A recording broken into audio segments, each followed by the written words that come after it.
मागच्या 48 तासांमध्ये म्हणजे शनिवार रविवारच्या याच्यामध्ये जगाच्या अर्थकारणामध्ये असा काही मोठा बदल घडलेला आहे का? तर फारसा काही नाही. युद्ध इकडून तिकडे, इराणचे अमेरिकेवरती वार, अमेरिकेचे इराणवरती पलटवार, होर्मुझची नाकेबंदी सोडवायची कशी या याच्यावरती चाललेली चर्चा, त्याच्यानंतर तेलाचे वाढत चाललेले भाव, जगामधलं इन्फ्लेशन, या सगळ्या गोष्टी चालूच आहेत. त्याच्यामध्ये काही वेगळा बदल घडलेला नाही आहे. बघूया त्याच्यामध्ये काय होतं आहे. मग आपल्या पोर्टफोलिओवरती किंवा आपल्या अर्थकारणाच्या संदर्भामध्ये काय मोठा असा बदल होऊ शकतो किंवा त्या याच्यावरती काय वेगळ्या बातम्या आहेत? 2 बातम्या मला वाटतात. जाणून घेऊया आजच्या भागामध्ये. नमस्कार, मी प्रद्युम्न सेवेकरी. आपण बघता आहात BPS इन्व्हेस्टमेंट्स ऑनलाईन. पहिली बातमी आहे मंडळींनो, ती म्हणजे MSCI म्हणजे मॉर्गन स्टॅनले कॅपिटल इंडेक्स.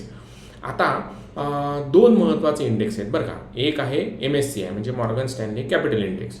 दुसरा आहे तो FT म्हणजे फायनान्शियल टाइम्स. हा आहे UK कडनं आलेला FT रसेल इंडेक्स. आता मॉर्गन स्टॅनले कॅपिटल इंडेक्सच्याद्वारे जे काही ॲक्टिव्ह फंड मॅनेजमेंट जगामध्ये इकडून तिकडे पैशाची जी काही देवाणघेवाण होते, पैशांची देवाणघेवाण म्हणजे पैसे फिरत नाही, तर इन्व्हेस्टमेंट मार्केटमध्ये कुठून कुठे पैसे कशा पद्धतीने बदल होऊ शकतो, मोठमोठ्या कंपन्यांमधनं कुठे पैसे जाऊ शकतात, कुठल्या कंपन्यांमध्ये पैसे येऊ शकतात, या याच्यावरचा जो इंडेक्स आहे त्या इंडेक्सला MSCI Morgan Stanley capital index असं म्हणतात.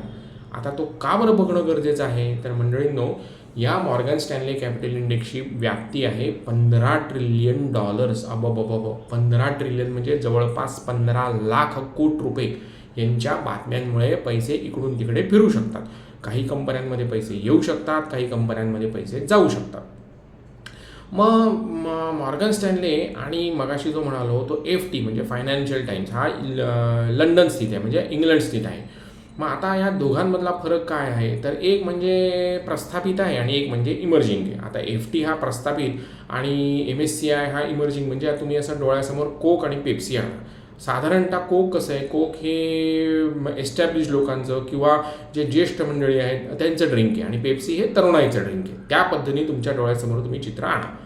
मग आता FTच्या याच्यात जो काही पैसा हा भारतामध्ये थोडा कमी आहे, पण जो येऊ शकतो, येऊ घातलेला आहे, तर तो बहुतांशी इन्स्टिट्यूशनल, पेन्शन आणि सोवरिन फंड्स या माध्यमातून तो आपल्या याच्यावरती चर्चा व्याप्ती घडवून आणू शकतो. ओके, आजचा आपला विषय आहे तो MSCIचा. मग या MSCIच्या द्वारे जे काही पैसे, जे काही फंड्स मॅनेजमेंट भारतामध्ये येऊ घातलं, तर त्या याच्यातनं आपल्याला कॉम्पिटिटर जो होता तो चीन होता. बाकी एशियन कंट्रीजमध्ये कोरिया आहे, फिलिपिन्स आहे आणि बाकी मंडळी आहेत. असो, मग एकेकाळी या MSCI इंडेक्समध्ये चीनचं वर्चस्व सर्वात जास्त होतं. म्हणजे किती? तर 2020पर्यंत ते 40% होतं. म्हणजे out of the total ₹100 to be invested under the Morgan Stanley capital index, ₹100पैकी ₹40 हे फक्त चायनीज कंपन्यांमध्ये येत होते. मग आपल्या इथे हळूहळू जो काही बदल झाला फ्रॉम 2008 ते 2024पर्यंत किंवा असं धरून चला 2020 to be on precise side 2020 ते 2024पर्यंत जो काही बदल झाला, तर त्यायोगे आपल्या इथे 8% 21% ही गुंतवणूक वाढत गेली. मग आत्ताचा लेटेस्ट मॉर्गन स्टॅनलेचा रिपोर्ट काय सांगतो? तर मॉर्गन स्टॅनले लेटेस्ट सांगतो की भारताचं इमर्जिंग मार्केटच्या अंडर जे काही रिप्रेझेंटेशन आहे तर that is okay, stand still. म्हणजे किती? तर 12.24% 12.24 or to be again precise 12.40 12.40पर्यंत आपलं रिप्रेझेंटेशन हे इंटॅक्ट ठेवलेलं आहे. ओके, मग आता या याच्यातनं सेक्टर वाईज ॲलोकेशन कुठल्या कुठल्या कंपन्यांमध्ये आहे, काय आहे, तर त्यांनी सांगितलेलं आहे. स्मॉल कॅपमध्ये फारसं राहणार नाही, पण जसं आपल्या इथे ओव्हरऑल सगळ्या जनमानसामध्ये दिसतं आहे त्याप्रमाणे सगळ्या सरकारी बँका म्हणजे पब्लिक सेक्टर बँका PSB यांच्यामध्ये त्यांचं पोर्टफोलिओचं रिप्रेझेंटेशन राहील. त्याच्यानंतर मोठ्या कंपन्यांमध्ये राहील. आता हे त्यांनी सांगितलेलं आहे ते आपसूक का दिसतं?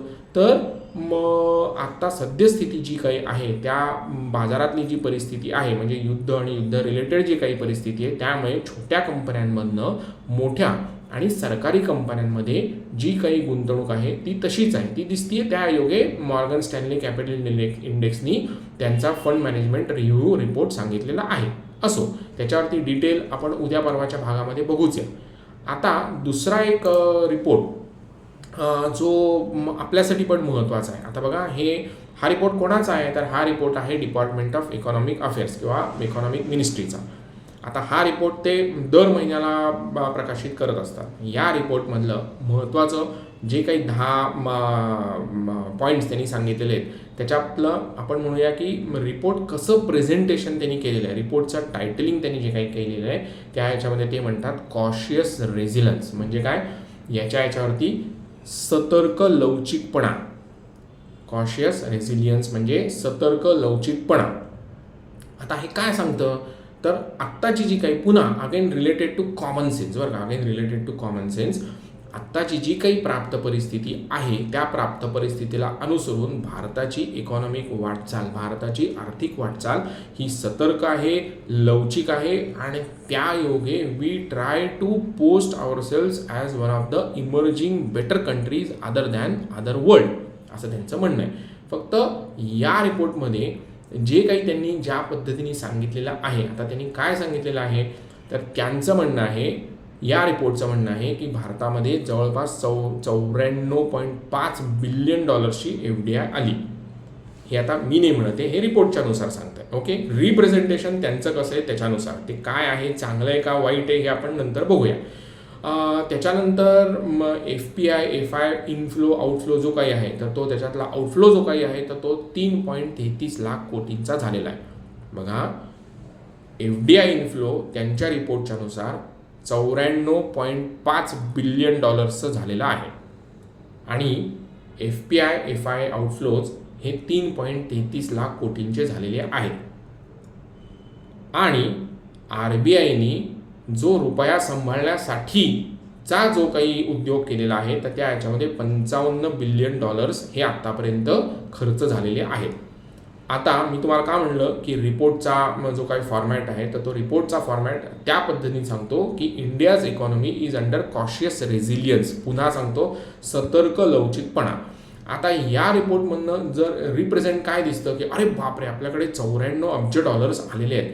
मग 94 अब्ज डॉलर जर काही FDI फ्लोमध्ये आलेले आहेत तर मग आपला रुपया एवढा का पडला, तर this is way of reporting in the format which we want. Okay, याचा अर्थ असा नाही की रिपोर्ट वाईट आहे, पण याचा अर्थ असाही नाही की रिपोर्ट कशा पद्धतीने प्रेझेंट व्हायला पाहिजे. म्हणजे काय, आपली इन्व्हेस्टमेंट, अरे तुमच्या इन्व्हेस्टमेंट्समध्ये ना एवढे मोठमोठे फंड झालेले आहेत पण मग आमची इन्व्हेस्टमेंटमधला रिटर्न्स का बरं खाली, हाच मुद्दा आहे. याच्यावरती डिटेलमध्ये आपण जाणून घेऊया उद्या परवाच्या भागांमध्ये. तोपर्यंत जर BPS इन्व्हेस्टमेंट्सचं तुम्हाला रिपोर्टिंग आवडलेलं असेल, वेगवेगळ्या बातम्या तुम्हाला आवडलेल्या असतील तर जरूर सबस्क्राईब करा, जरूर शेअर करा आणि अशाच वेगळ्या बातम्यांसह आपण दररोज भेटत जाऊया. धन्यवाद. Have a good day.